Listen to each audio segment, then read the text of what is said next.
The House of Mystery presents Inside Writing, the radio show where authors discuss their writing process in all genres.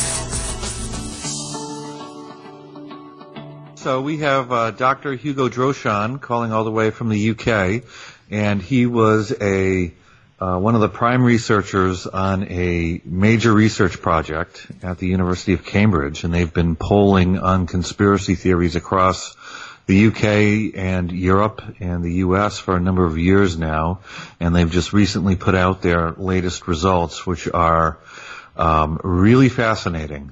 So it's really a pleasure to bring him in. Yeah, well, Hugo, welcome to the show.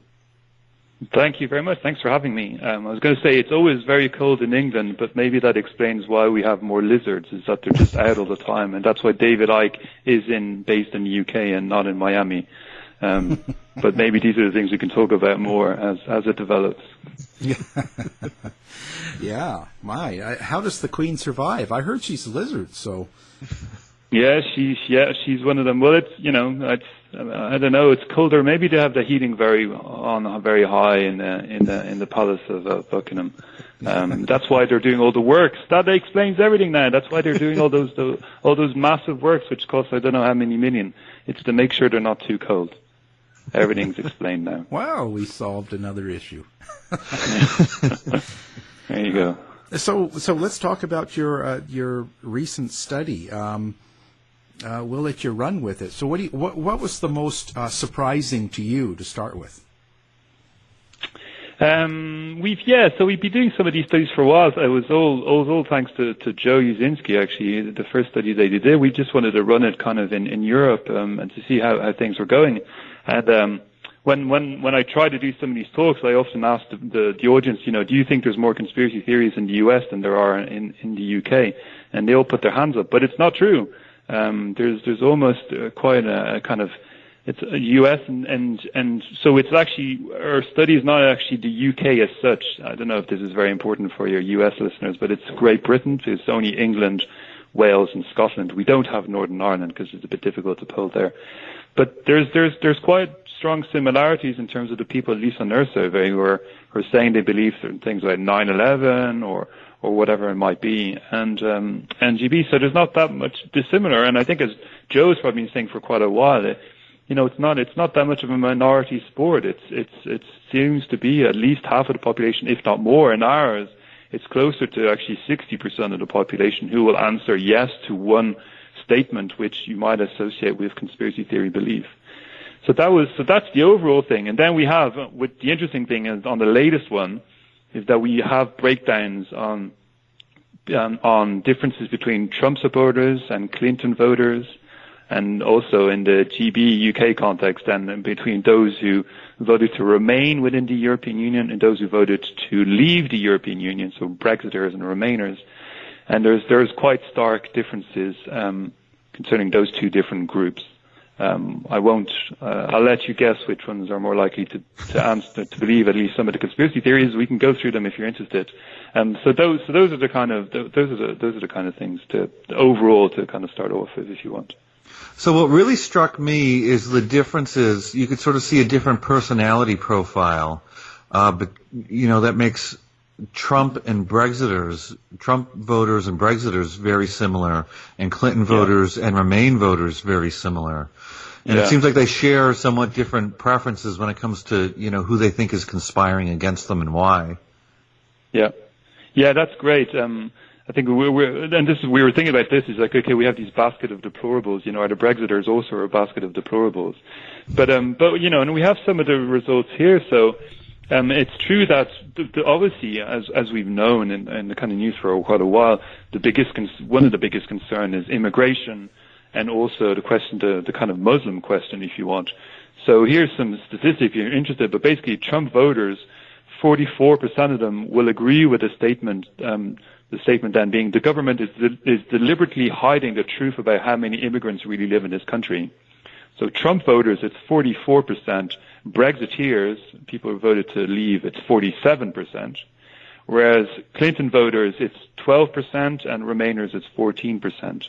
So that's one example. And the other example also is, I don't know if you've spoken about on the show about this theory of the Great Replacement, which was brought up by this French author called Renaud Camus, who has this theory that basically elites are conspiring to bring, non-white, non-Christian kind of immigrants into the country, and so that they would become a majority within that country itself. So, you hear all the different echoes of that, both in Europe and in the US.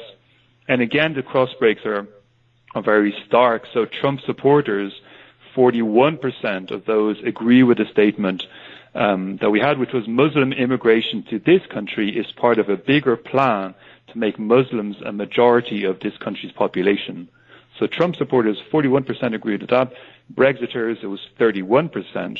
And again, Clinton voters or Remainer, it was either 3% or 6%. So so there seems to be some kind of very overlapping concerns, at least in terms of what's going on with the politics of their day.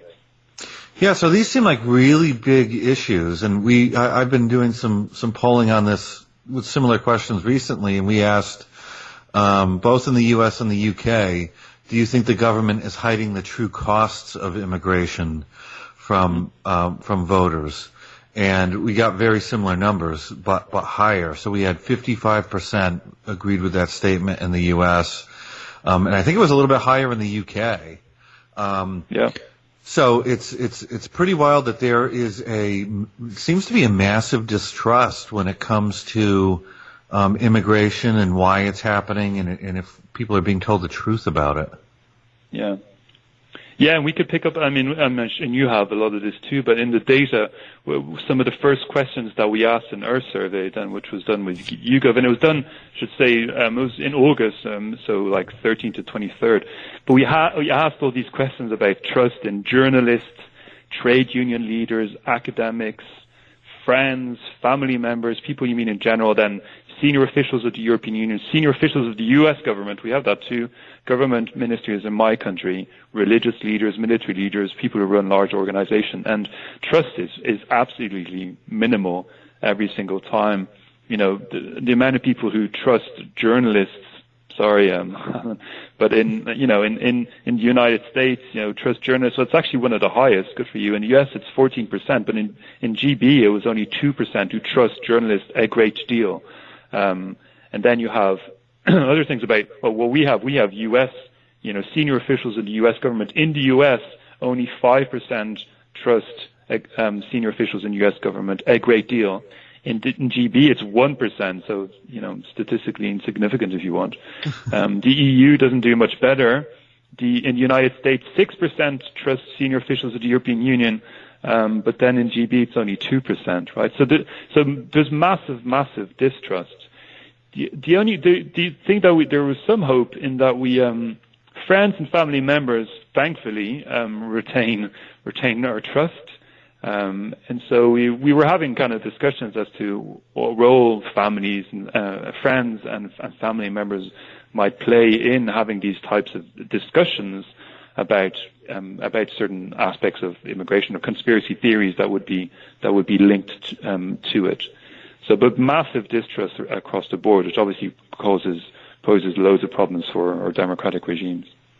Yeah, I guess one that really jumped out at me, because people have political opinions about immigration and whatnot, but one where we've seen clear harm come from the beliefs is with the idea that vaccines have these dangers that are being deliberately hidden from the public, either by the big pharma or by the government who want to inject people with poison or track them somehow. And this is a very prevalent belief here. In my classes, I ask my students, how many of you got the flu shot? And of the students who don't, one of the most frequent reasons is, well, I think it gives you the flu, which is not true, or it's a government plot to stick us with something. Yeah, it's really good. We have this, and it also, there's a break between then Trump supporters and Clinton supporters again, and Brexiters and Remainers. What we had overall for the US, it was 15% responded that they agreed with the statement. The truth about the harmful effects of vaccines is being deliberately hidden from the public. So it's 15% in the United States, 10% in Great Britain. But if you look then in terms of Trump supporters and Brexiteers, it's much higher. So the anti-vax, as we call them, Trump voters, 25% agreed with the statement, the truth about harmful effects of vaccines is being deliberately hidden from the public. Clinton supporters, it was only 9%. And again, in the GB UK setting, 13% of Brexiteers, of Leavers, agreed with the anti-vax element, whereas Remainers, it was only 5%. So it's widespread, and then again, quite marked politically too. Yeah, and this sort of goes against like a common trope that we have, because here we tend to think anti-vaxxers are often on the left, but what your data shows is that you wind up with quite a bit of it on the right. I know that when we were polling in 2016, we were asking some of these questions about vaccines, Sanders supporters seem to be less sure of the safety of vaccines than Clinton supporters. So there's an element of this in the Democratic Party, but Trump seems to have woken something about this issue. Yeah. He seems to have woken a lot of things. Yeah, it's interesting. So, and we've been grappling with it. I mean, so it's quite interesting. It's interesting, Hillary versus kind of Bernie Sanders, and whether Sanders supporters might be considered slightly more to the left. So we're kind of, I don't know if we want to talk not necessarily about extremes, but being slightly more hardcore. And we in our surveys we found that too. People are more to the left or much more to the right than say centre left or centre right. They're slightly more likely to seem to endorse some of these types of statements. But we have been grappling with the fact that we have these certain statements which can amount to something like a conspiracy theory, but trying to parse out whether people are saying yes to these for political reasons or whether they're saying yes to this because they actually fundamentally believe that that's the case. And it seems that, but I think that goes along with a lot of the work that maybe that's been doing in conspiracy theories, which is, when there's uncertainty about certain things. So in Europe, obviously, if you remember, there was this, this wave of Syrian immigrants that came into Europe that Merkel allowed them all in, 1 million. And around then, obviously, all these questions about immigration spiked. And we're still having the after effects of that. So conspiracy theories, political questions, but also the fact that conspiracy theories often fill that vacuum when there's uncertainty, when there's a fear of threat, and it's unclear what the future is going to bring out. So it all ties into a kind of a quite kind of radical or kind of quite toxic cocktail actually of different elements. So one really fascinating thing to me about your work is that you've been polling on some of these questions for a number of years now. And I think in one of the first polls you did, you sort of saw the antecedents of Brexit before a vote was even scheduled and even on the national agenda at that point. And it looks like, the conspiracy opinions almost perfectly predicted what the vote was going to be, but long in advance. Yeah, well, we're only trying to follow in your footsteps, and all kind of the pioneering work that you did. We did have, I'm trying to find the exact reference, but we had two questions. So here you go. Okay, I have them here. So we had two questions. So this was back in 2015, and it was really just a pilot kind of poll to see. We were trying to emulate what Joe had done in the US. We're just trying to do a pilot to see how we can get along. So we asked a number of different questions. And again, this was just in the GB, but it was February 2015, so a few months then before the Brexit referendum itself, which was in June 2016. But already there we had two different types of questions. One, again, we had a question about the government is deliberately hiding the truth about how many immigrants really live in this country. And we also had the question, the officials of the European Union are gradually seeking to take over all lawmaking powers in this country. And in essence, what we had was 52% agreed with the statement officials of the European Union are gradually seeking to take over all lawmaking powers in this country, which is exactly actually the Brexit vote. It was 52 in the end. And then 55 agreed with the statement about immigration. Obviously, the type of question and type of answers that we had were slightly different to the ones that we did in 2016 and 2018. But yeah, it's clearly there's quite strong links, and there was also quite strong links about concerns about immigration, again in Germany in 2016, also in Sweden, and that seemed to anticipate somewhat the rise of the AfD in Germany, the far-right anti-immigration group, and also the Swedish Democrats in Sweden in those elections. And, beyond that, there was also the question about what was going to happen in Italy in the last round, that we had, on the one hand, the kind of the hard right, and then a left-wing kind of populist party taking over there. So there's definitely, it definitely gives you an entry point into what might happen in politics, and what are the things at least to look out for in terms of what's going to happen. And there's definitely, as I think, Joe, as you were mentioning, there's these broader trends. We can do some comparisons between what Trump voters and Brexiteers think about certain questions about immigration. So there are global patterns and trends here which we can hopefully discern through this angle then of conspiracy theories. That's really fascinating. I guess one thing that comes to mind is that, when you say the U.S. and the U.K. aren't that different, a lot of people think that the U.S. is very exceptional when it comes to its belief in conspiracy theories, but it's not. But there's a lot of other countries where these theories are becoming a major part of the politics. It's not just with immigration, but in Italy right now you have a push to replace all the people who study or who manage science policy and replace them with conspiracy theorists or something like that. You have a party in charge that doesn't believe in vaccines. Yeah. And this is going on in other countries too. Like, why do you think it might be the case that, I don't know if there is a wave, but at least on the surface it looks like there is some sort of conspiracy wave sort of sweeping the Western world? Yeah, it's a really good question. I think, and in a lot of your work previously, and I think there's a bit of a consensus in which that, conspiracy theories, it's a way of, a lot of people are expressing that it's a way of rejecting the kind of political authorities of the day. And so it's true, if you think about, well, there's been some slight consensus between different parties in a lot of the Western world, that it seems that the only way, if you want to kind of have true opposition to that, is to reject that completely. And conspiracy theories is one way of doing it. And I think it's been fed also. I mean, Trump is a good example, I think, in the U.S., but it's been fed also by political leaders. I'm sure you've talked about the links between conspiracy theories and populism or illiberal Democrats, whatever you want to call them, who kind of, it's part of their style, and it's the way that they've challenged the kind of the what's it called, the dead center, if you want to call it in those old terms.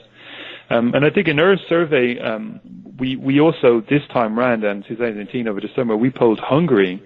So Hungary with Orban and all the things that's going on there. And Hungary, actually, of all the countries we've kind of polled, comes out it comes out very much the highest, where it seems that, only 15% of the population didn't think that one of the questions that we asked about different conspiracy theories, there were only 15 of them thought that none of them were true. So it means like a very large majority, so 85% of the population answered yes to one of these types of questions on vaccines, on 9/11, Holocaust denial, whatever you want.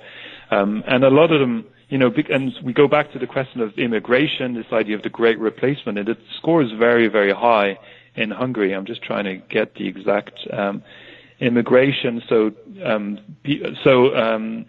48% of Hungarians think that the government is deliberately hiding the truth about how many immigrants really live in this country. That is higher than Trump supporters.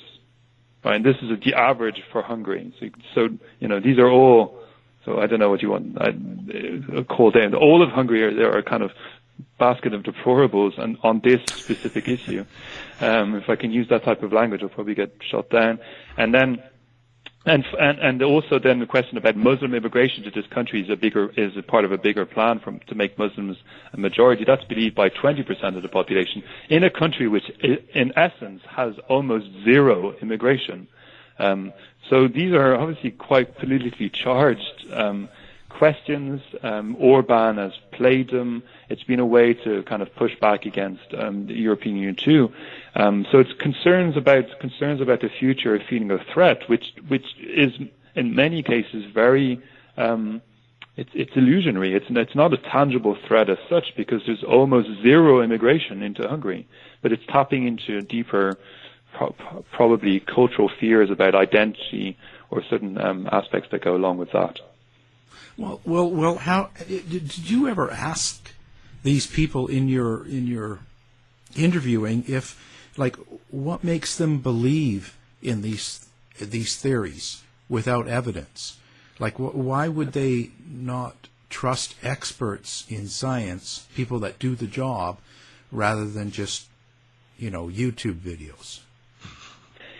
That's a real tough one, and I think maybe, I don't know if Joe is better placed to answer that one. I mean, we were trying to do these, so these are often, they're internet kind of surveys too. We're trying to gather as much information about these types of people also, and then try to hold certain variables to figure out who believes it. And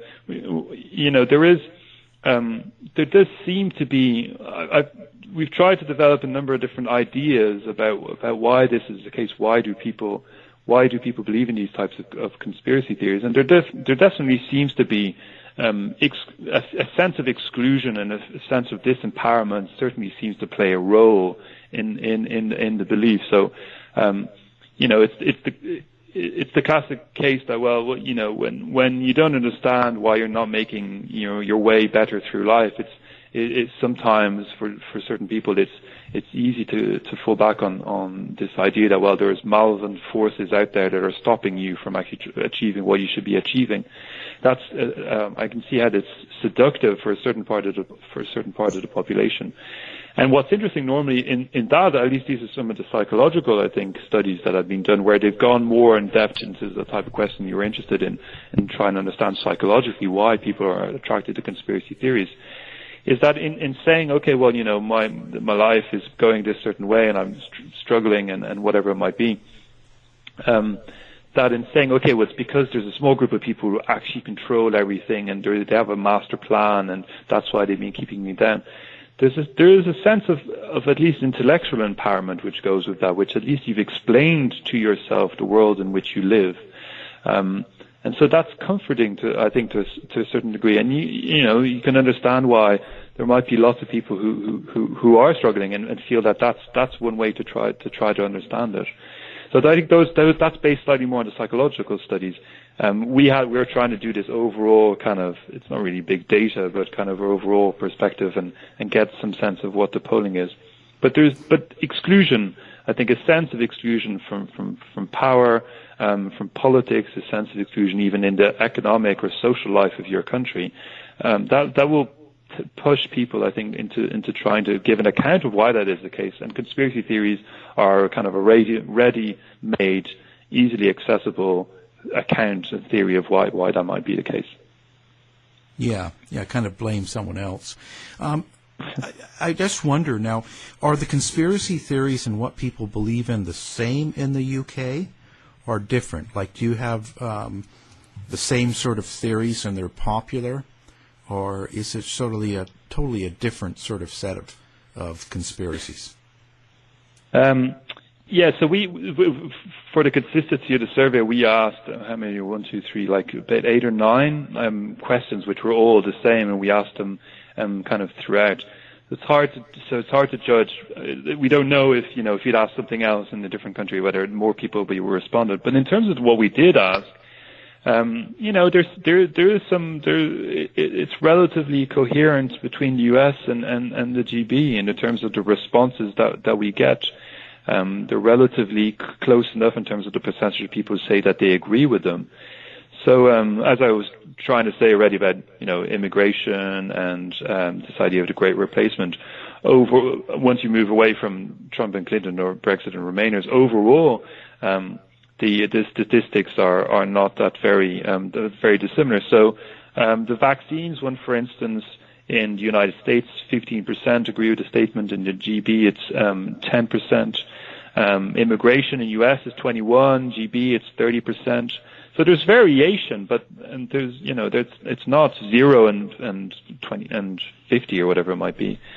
So there seems to, maybe there is an international kind of like menu of conspiracy theories which people seem to pluck their ideas from, and that seems to be relatively international. It's not just US and GB, because we also polled Italy, Portugal, Poland, France, Sweden, Germany, Hungary, and there are variations, but there are variations within a certain amount, and so all of these people seem to have some views on these types of questions that we've been asking.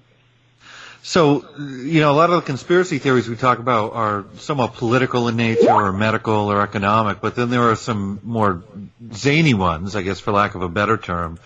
So I know in the past you've asked about things like alien beliefs or whatnot. Are aliens flying around and visiting us, or our alien existence being covered up by the government? Have you been polling on that recently, or was it just a few years ago?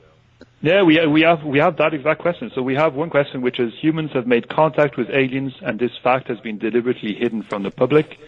In the US, 14% of the population agrees with that. In the GB, it's lower; it's only 8%. So we have that. We also have questions about AIDS. So we have a question about the AIDS virus was created and spread around the world on purpose by secret group or organization. Let me just get so it's 9% in the US and 4% in GB.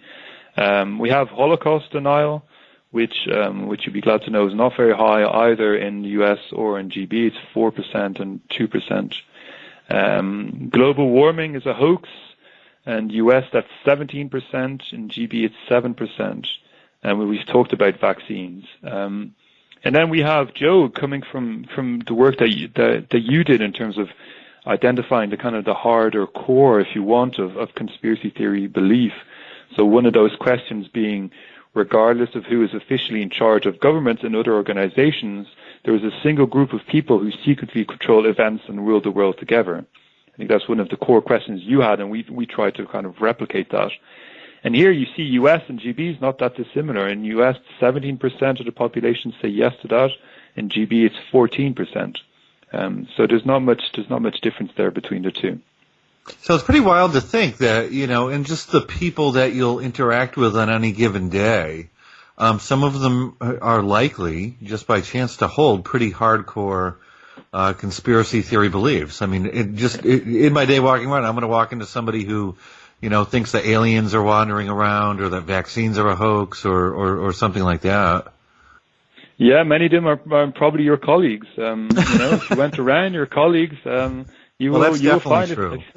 Yeah, exactly. It's definitely true. I can attest to that too, which I think goes to one of your previous studies, is that you will find conspiracy theorists in all walks of life. You will find them everywhere. The question is then, are certain people more likely to believe conspiracy theories, yes or no? But you will definitely find them everywhere. And, percentage-wise, 1 in 2 would probably agree with one of these types of statements. So yeah, they are around. I suppose the question then is, they've always probably been around.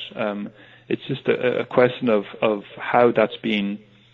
There are questions about technology, I think, in terms of how they've been probably have slightly more access now through social media, Facebook, YouTube. Oh, that was one thing that we did find. We did actually we did ask about social media consumption, which hopefully was a new kind of bring aspect to it.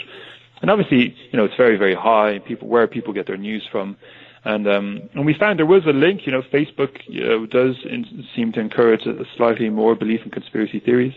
Twitter, surprisingly, had the inverse effect. If you're more on Twitter, you're less likely to believe in conspiracy theories. Maybe that's because it's slightly more journalistically kind of bent, but the one which was very strongly linked was YouTube. And when I think of YouTube, I think about Building 7 of the World Trade Center collapsing on itself, and all those videos that go around, and people see that video and they say, look, there's the proof that, it's controlled demolition.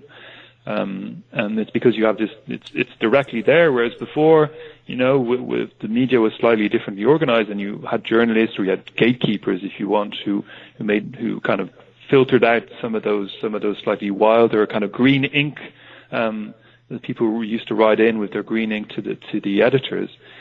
that filter is no longer there, and in fact, the whole model even of something like Facebook is to encourage as much volume as possible. That's the business model, and we know that fake news or conspiracy theories are more likely to be shared than real news, if you could put it that way. So the technology has definitely kind of played a role. And then I think there is the changes of the politics of the societies that we live, which have also been driving that slightly. I mean, Twitter's sort of interesting in that if you come out with a conspiracy theory, I mean, anyone can jump in and just say that's crazy and provide evidence very easily.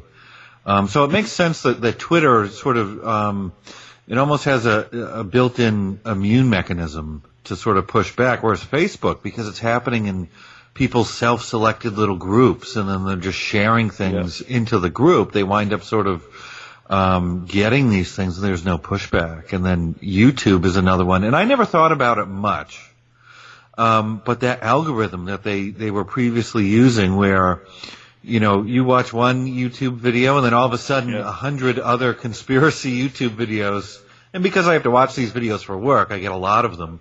But it's amazing how good they are at just getting you to the next video right away, and you can really get sucked into something if you're not if you're not prepared to push back against it.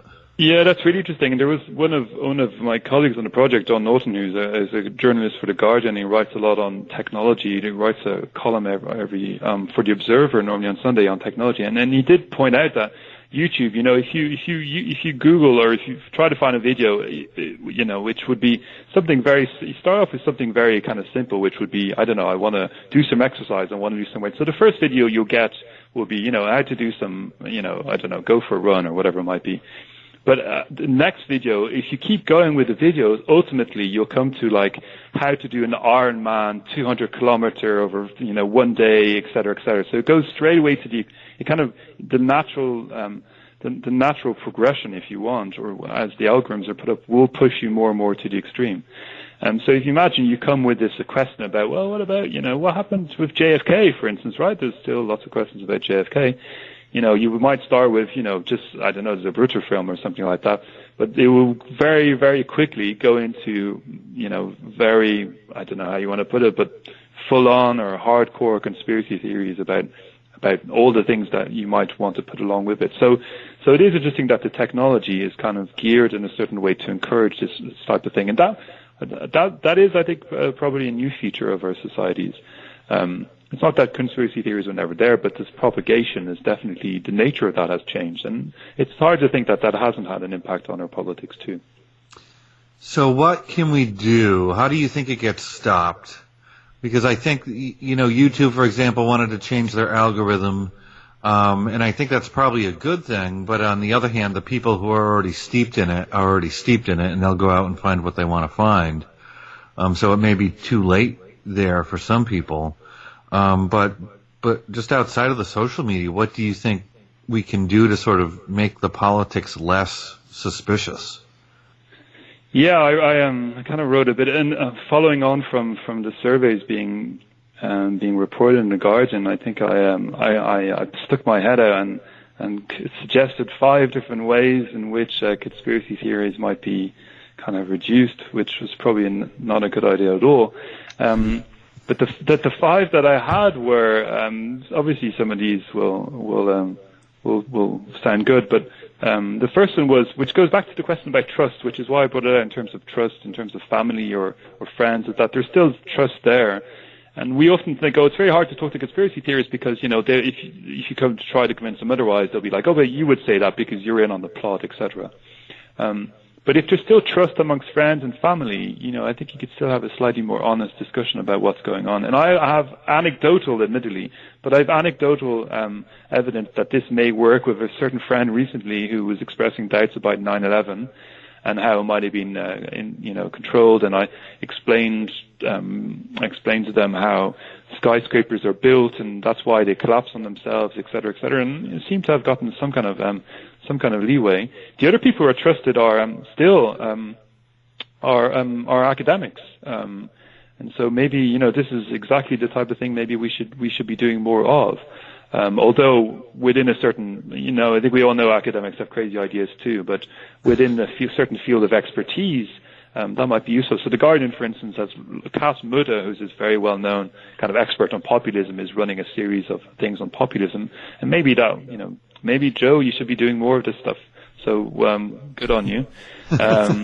It's Joe's Yeah, there you go. And then, so there was other stuff about, education, regulating the technology. Obviously, that's a big one.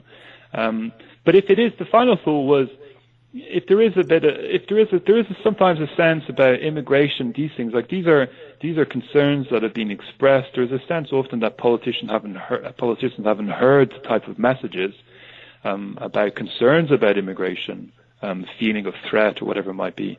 And I'm not at all suggesting that Hillary Clinton's right to say we should just stop immigration at all. I don't think that's the right answer, but some type of answer, some type of articulation of what a position is, rather than just kind of sweeping it under the carpet and not talking about it. I think the reason why we're having all these spikes in conspiracy theories about immigration or Muslim immigration or whatever it might be is that the population does expressing a concern about it, and politicians often either haven't been addressing it, or if they have been addressing it, to kind of make political hay out of it, to weaponize or throw kind of more oil on the fire, stoking certain fears.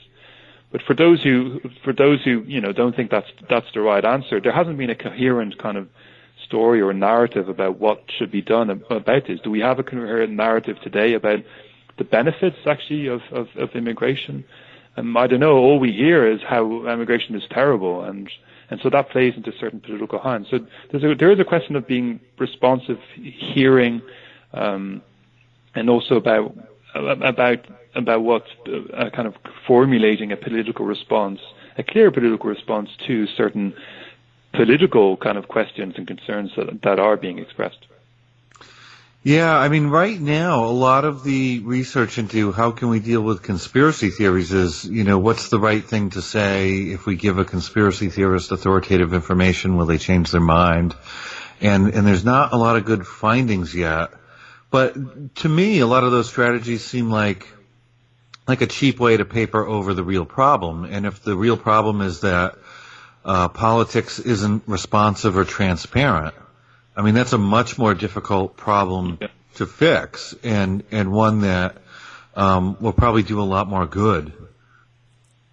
I completely agree with that. I think on the first part, I know that because we talk about conspiracy theories having this kind of self-sealing capacity, any new information, they're just going to use it to justify their own kind of slightly beliefs. I think it's going to be very difficult, especially for outside people. But if there's a degree of trust, which is maybe something to explore a bit more, a degree of trust, friends, family, maybe that will be, you get slightly more of a hearing. But otherwise, I completely agree that I think I've tried to say sometimes conspiracy theories are not the cause of the disenchantment with democracy, but rather the symptom of the disenchantment with democracy. Right? So there's deeper problems here in terms of participation, in terms of feeling inclusion, in terms of political inclusion, even economic or social inclusion, right, which are aspects of it too. So this is part of the fundamental challenges I think our societies are facing today, and conspiracy theories kind of are the they're at least the kind of the larger swell of conspiracy theories seem to be the epiphenomena of that. But I completely agree, Joe, there are deeper causes, deeper roots to this, and to tackle those, that's a very, very large and ambitious program. But I think that's where we are. That's also where we are today. We've had all these challenges. We've had all these kind of political electroshocks, whether it's Trump in America or Brexit in the UK, these are the things that we need to address, and to try to come up with new accounts of what should be done, and new ideas and new policies to try to address these things. And conspiracy theories, I think, the belief in these is a representation of that malaise that there is with our political systems and our democratic systems today. I noticed in the survey that the mistrust in authority was very high in the UK, from journalists and the government. With Trump getting in power, did the mistrust go down? Like, do they trust the government now that it's Donald Trump more so? I don't think so, sadly, and mainly because Donald Trump has continued precisely to peddle the same type of conspiracy theories about why his brilliant and amazing and awesome ideas are not playing out as well as he would hope them. And that's been very interesting. We often thought conspiracy theories were going to be challenges to power, but what happens when you get a conspiracy theorist who is in power? But the thing is, when the conspiracy theorist like Trump comes to power, he just continues to use conspiracy theories to justify his actions. So all the accusation about fake news, etc., hasn't helped at all.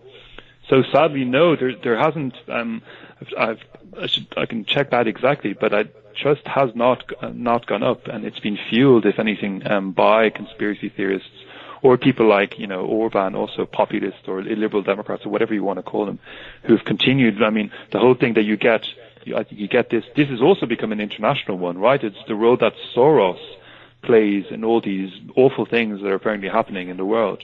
I think you have then U.S. This is one of the things that definitely Orban has been using to shore up his rule.